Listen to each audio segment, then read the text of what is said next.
গত 7th অগাস্টে যে নতুন সিলেবাসটা প্রকাশ করা হয়েছে উচ্চ মাধ্যমিক মধ্যশিক্ষা পর্ষদের পক্ষ থেকে, যদি সেইখানে কোনো একটা সাবজেক্টের সিলেবাস ড্রাস্টিক্যালি চেঞ্জ হয়ে যায়, অনেকটাই পরিবর্তন হয়ে যায়, তাহলে কিন্তু সেই সাবজেক্টটা হচ্ছে ফিজিক্স বা পদার্থবিদ্যা, এবং সেটাও কিন্তু স্পেসিফিক্যালি ক্লাস 12-এর ফিজিক্স বা পদার্থবিদ্যা। বাকি সাবজেক্টগুলো ঠিক যেভাবে পরিবর্তন হয়েছে তার তুলনায় কিন্তু ফিজিক্সের সিলেবাসটার পরিবর্তন অনেকটাই বেশি। এখন এই সিলেবাসটা পরিবর্তন হওয়ার পরে অনেক ছাত্রছাত্রী কিন্তু দাবি তুলছেন যে আগামী 4 মাসের মধ্যে কিভাবে এই সিলেবাসটা কমপ্লিট করা যাবে, সেই জন্য পরীক্ষাটাকে পিছিয়ে দেওয়া হোক কিংবা পরীক্ষাটাকে ক্যান্সেল করা হোক। এখন প্র্যাকটিক্যাল ওয়েতে থিঙ্কিং করলে কিন্তু, বাস্তবভাবে চিন্তাভাবনা করলে কিন্তু এইটা হওয়া খুবই মুশকিল। কারণ যদি না করোনা পরিস্থিতি আবার আগের অবস্থাতে ফিরে যায়, যেটা আমরা কেউই চাই না, তো তাহলে কিন্তু যত সম্ভব কোভিড পরিস্থিতির আগে যেভাবে পরীক্ষা হতো, অর্থাৎ তোমাদের যেভাবে অ্যাজ ইউজুয়াল ফেব্রুয়ারি কিংবা মার্চ মাসে পরীক্ষা হতো, সেটাই কিন্তু হওয়ার কথা। যদি ঠিক সময় পরীক্ষা হয় তাহলে কিন্তু তোমাদের হাতে আর মাত্র 3 থেকে 4টে মাস বেঁচে রয়েছে। তো প্রশ্ন হচ্ছে যে কী করে এই 3-4 মাসের মধ্যে নতুন ফিজিক্সের সিলেবাসটাকে প্রথম কথা আমি কভার করব, আমি শেষ করব। একই সঙ্গে প্রশ্ন উঠবে যে পরীক্ষায় ভালো মার্কস আনার জন্য কিন্তু শুধুমাত্র সিলেবাসটা কভার করলেই হয় না, রিভাইসও করতে হয়। তো কি করে এত কম সময়ের মধ্যে সিলেবাসটাকে আমি শেষ করে আবার রিভাইস করব? তো আজকের ভিডিওটা কিন্তু এই জন্যই, তোমাদের এই সমস্ত প্রশ্নের উত্তর দেওয়ার জন্যই আজকের ভিডিওতে আমি ডিসকাস করব তোমরা কিভাবে এত কম সময়ের মধ্যে সিলেবাসটাকে শুধুমাত্র কমপ্লিটই করবে না, রিভিশনও করতে পারবে। তো চলো বেশি দেরি না করে ভিডিওটা শুরু করা যাক। তবে যারা আমার ভিডিওটা আজকে প্রথমবারের জন্য দেখছো তাদের জন্য বলি, আমাদের চ্যানেলে কিন্তু এরকম ইনফরমেটিভ ভিডিও আমরা রেগুলার প্রকাশ করি, এবং একই সঙ্গে তোমরা স্কলারশিপের আপডেট, বিভিন্ন পরীক্ষার আপডেট, জেই মেন্স এবং নিট সংক্রান্ত আপডেট, এবং পার্টিকুলারলি ফিজিক্স সাবজেক্টের ওপরে বেশ কিছু লেসন বা টিচিং সেশন কিন্তু তোমরা এই চ্যানেলে পেয়ে যাবে। তাই তোমরা অবশ্যই সাবস্ক্রাইব করে নাও। তো স্ট্র্যাটেজি কী হওয়া উচিত? What should be the best strategy for board exam of physics 2022? দেখো, যে কোনো স্ট্র্যাটেজি করতে গেলে কিন্তু আগে জানতে হয় যে তুমি কার জন্য স্ট্র্যাটেজি করছো। আমরা স্ট্র্যাটেজি করছি ফিজিক্সের জন্য, তোমাকে কিন্তু জানতে হয় প্রথমেই যে ফিজিক্সের স্ট্র্যাটেজি করার জন্য ফিজিক্সের সিলেবাসটা এক্স্যাক্টলি কী। এবং যেহেতু ফিজিক্সের সিলেবাসটা ড্রাস্টিক্যালি চেঞ্জ হয়ে গেছে, তাই তোমাদের কিন্তু ঠিক কোন কোন অংশটা বাদ গেল এবং কোন কোন অংশটা বর্তমানে যুক্ত হলো, এইটাকে একদম পুরো ক্রিস্টাল ক্লিয়ার করে নিতে হবে। এবং তোমরা এটা কিন্তু ক্রিস্টাল ক্লিয়ার করতে পারবে এই আই লিঙ্কে দেওয়া ভিডিও থেকে, যেখানে আমি সিলেবাসটা নিয়ে ডিটেলস আলোচনা করেছি তোমাদের ক্লাস 12-এর ফিজিক্সের সিলেবাস নিয়ে। এবং সেখানে কিন্তু পুরো পরিষ্কারভাবে তোমরা বুঝতে পারবে যে কোন কোন টপিকগুলো, কোন কোন চ্যাপ্টারগুলোকে অ্যাড করা হয়েছে, কোন কোন চ্যাপ্টারের ওয়েটেজ বেশি, নতুন কোশ্চেন প্যাটার্নটা কীরকম, তোমরা কিন্তু সমস্ত ডিটেলস সেই ভিডিও থেকে পেয়ে যাবে। তো এইবার যখন তোমরা জেনে গেলে যে তোমাদের সিলেবাসটা এক্স্যাক্টলি কি, কোন কোন চ্যাপ্টার অ্যাড হয়েছে, কোন কোন টপিক বাদ গেল, এইবার তোমরা নিজেদের পছন্দ মতো কিছু টপিককে ভাগ করে নাও। দেখো, তোমরা অলরেডি গত 4 মাস ধরে এই সাবজেক্টটাকে স্টাডি করছো, তো তোমাদের মধ্যে নিশ্চয়ই এমন কিছু চ্যাপ্টার হয়ে গেছে যে চ্যাপ্টারগুলো পড়তে তোমাদের ভালো লাগে, কিংবা তোমরা সেই চ্যাপ্টারগুলো থেকে ভালোভাবে বুঝতে পারো। তো সেই চ্যাপ্টারগুলোকে তুমি এক সাইডে করে নাও, একদিকে লিখে রাখো, এবং আরেক দিকে তুমি লিখবে সেই চ্যাপ্টারগুলোকে যেগুলো তোমার পড়া হয়ে গেছে কিন্তু তুমি এখন অবধি বুঝতে পারছো না সেরকমভাবে, বা তুমি স্ট্রাগল করছো সেই চ্যাপ্টারগুলোকে। তো যে চ্যাপ্টারগুলোকে তুমি লিখে নিয়েছো, যে তুমি তোমার খুব ভালোভাবে প্রিপেয়ার্ড হয়ে গেছে, বা তোমার মনে হচ্ছে যে আমি এই টপিকগুলো পড়তে এনজয় করছি, বা আমি এই টপিকগুলো থেকে যখনই প্রশ্ন জিজ্ঞেস করা হচ্ছে তখনই আমি করতে পারছি, তুমি কি করবে?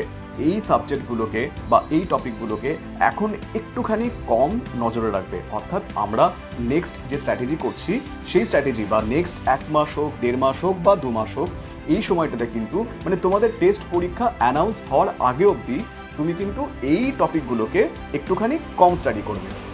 আর যেটা তোমার এই দিকে রয়েছে, অর্থাৎ যেদিকে যে টপিকগুলো তোমার পড়তে অসুবিধা হচ্ছে, বা তুমি কনসেপ্ট ক্লিয়ার নেই, তোমার প্রশ্ন উত্তর করতে অসুবিধা হচ্ছে, এবং তোমার ওই টপিকগুলোকে পড়তে ভয় লাগছে, তো সেই টপিকগুলোর জন্য তুমি কি করো, একটা স্পেসিফিক টাইম করে নাও দিনের মধ্যে, ধরে নাও সকালবেলা, কিংবা যদি কারোর বিকেলবেলা ভালো লাগে তাহলে বিকেলবেলা, টাইম ফিক্স করে নিয়ে তুমি ওই টপিকগুলো এক এক করে প্রত্যেক দিন পড়তে শুরু করো। এবার যখন তোমার ভয় লাগছে, যখন তোমার পড়তে ভালো লাগছে না, তখন তুমি পড়তে বসবে কি করে? দেখো, ভয় লাগা বা পড়তে না বসা এর পেছনে কিন্তু শুধুমাত্র সাবজেক্টটা দায়ী নয়। তুমি যে ফিজিক্স পড়তে ইচ্ছা করছে না বা পার্টিকুলারলি ওই টপিকগুলো পড়তে ইচ্ছা করছে না, সেইগুলো কিন্তু তোমার না বোঝা কিন্তু দায়ী নয়। দায়ী হচ্ছে তোমাকে হয়তো কেউ ভালোভাবে এক্সপ্লেন করতে পারেনি, অথবা তুমি হয়তো এখনো অবধি এই যে টপিকগুলো রয়েছে সেই টপিকগুলো থেকে কোনো একটা ভালো প্রেজেন্টেশন দেখোনি। ঠিক আছে?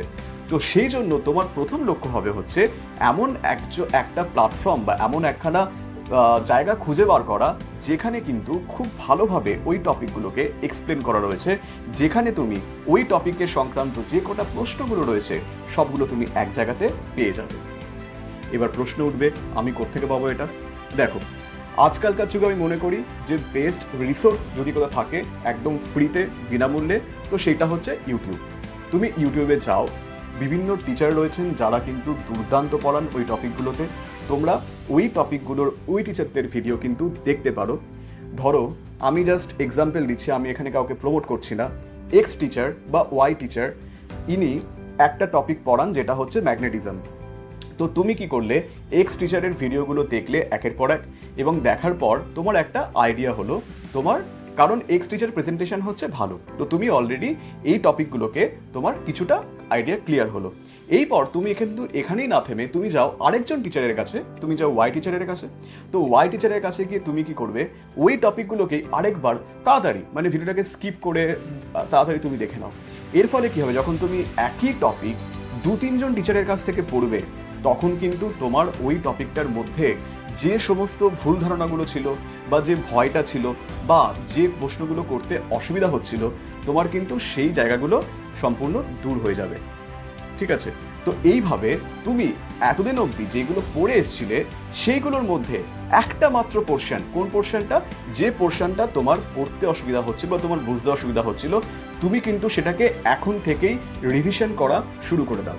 তুমি কিন্তু সেটাকে এখন থেকেই এমনভাবে তৈরি করে ফেলো যাতে তোমার এটা পরীক্ষার সময়তে গিয়ে, যখন তুমি মার্চেই হোক বা ফেব্রুয়ারিতেই হোক যখন তোমার পরীক্ষাটা হবে, যাতে সেই সময়তে গিয়ে তোমার এই টপিকগুলোতে এখন যে অবস্থায় তুমি দাঁড়িয়ে রয়েছো তার থেকে তুমি অনেকটাই ভালো জায়গাতে থাকো। ঠিক আছে? তো আশা করি আমি বোঝাতে পেরেছি যে তুমি কি করবে।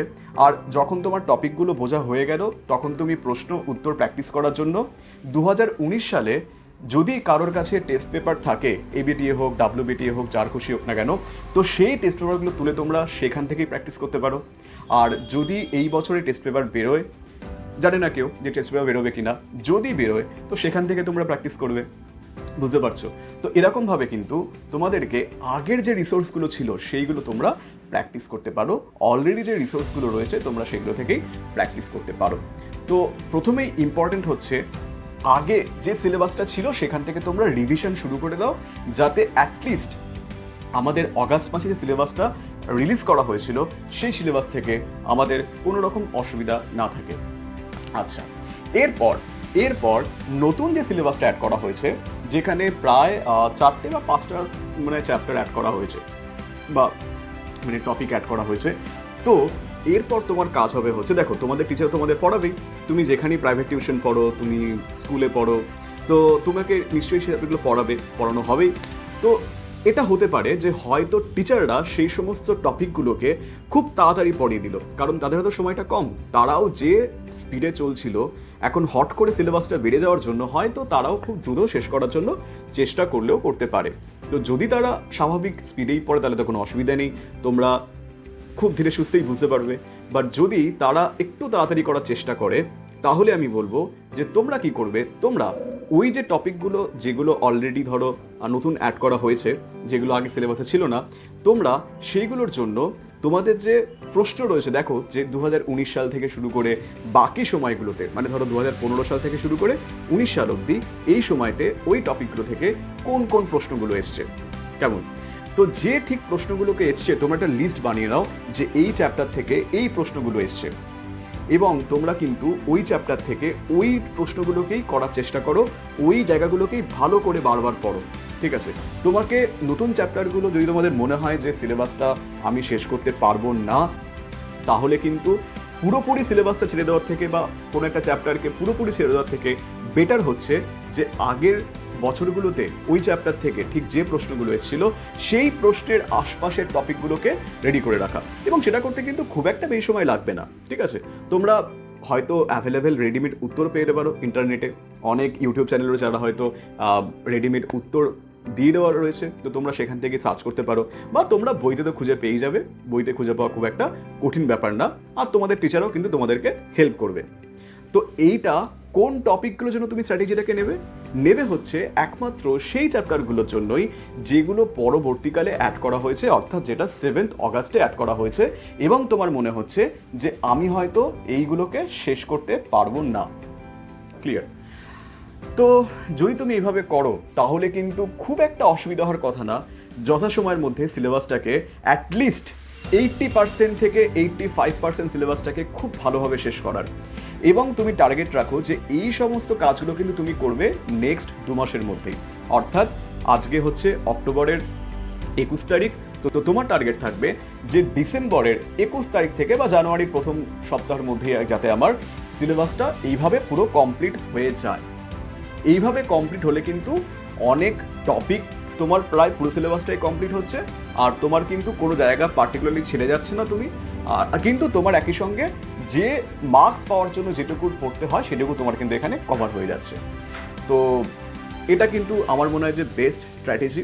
আর আরেকটা কথা কিন্তু মনে রাখবে যে শুধুমাত্র পড়লেই হবে না, শুধুমাত্র কিন্তু তুমি পাতার পাতা পড়ে যাচ্ছ এটা করলে কিন্তু হবে না, তোমাকে সেই সঙ্গে তোমাকে কি করতে হবে, অঙ্ক প্র্যাকটিস করতে হবে, প্রবলেমগুলোকে প্র্যাকটিস করতে হবে। তুমি যখনই একটা কোনো কনসেপ্ট পড়লে সঙ্গে সঙ্গে সেই কনসেপ্টের ওপরে খুব একটা বেশি না 5খানা অঙ্ক নিজে করার চেষ্টা করবে। ঠিক আছে, 5খানা, বেশি করলে ভালো অফকোর্স, কিন্তু 5খানা অঙ্ক চেষ্টা করবে নিজে, সম্পূর্ণ নিজে, যে তুমি যে কনসেপ্টটাকে বুঝলে সেই অনুসারে করে ফেলার। আর একই সঙ্গে তুমি যে কনসেপ্টগুলোকে শিখছো সেইগুলোকে পারলে নিজের একখানা নোটস বানিয়ে রেখে দিও। দেখো, নোটস কিন্তু এখন কোনো কাজে আসবে না, নোটস কাজে আসে পরীক্ষার সময়তে। যদি পরীক্ষার সময়তে যদি তুমি এই নোটসগুলোকে একবার নিজে দেখে নাও তাহলে কিন্তু তোমার যে রিভিশন টাইমটা সেটা কিন্তু অনেকটাই কমে যায়।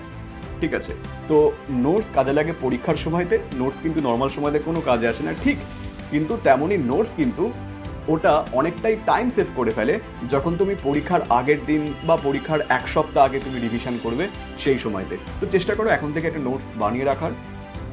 তো আশা করি যে আজকের ভিডিও থেকে কিন্তু তোমাদের মধ্যে অনেকেই এইটুকু ডাউট আমি দূর করতে পেরেছি যে সিলেবাস তো বেড়ে গেছে, বাড়ুক, কিন্তু এতে ভয় পাওয়ার কিছু নেই। ঠিক আছে, সিলেবাসটাকে যদি তুমি স্ট্র্যাটেজিক্যালি পড়ো, যদি তুমি একটুখানি বুদ্ধি করে পড়ো, তাহলে কিন্তু এই সিলেবাস থেকেই তোমরা কিন্তু মোর দ্যান 85% স্কোর আনতে পারবে। ওকে, সো আজকের জন্য ভিডিও এখানেই শেষ করছি।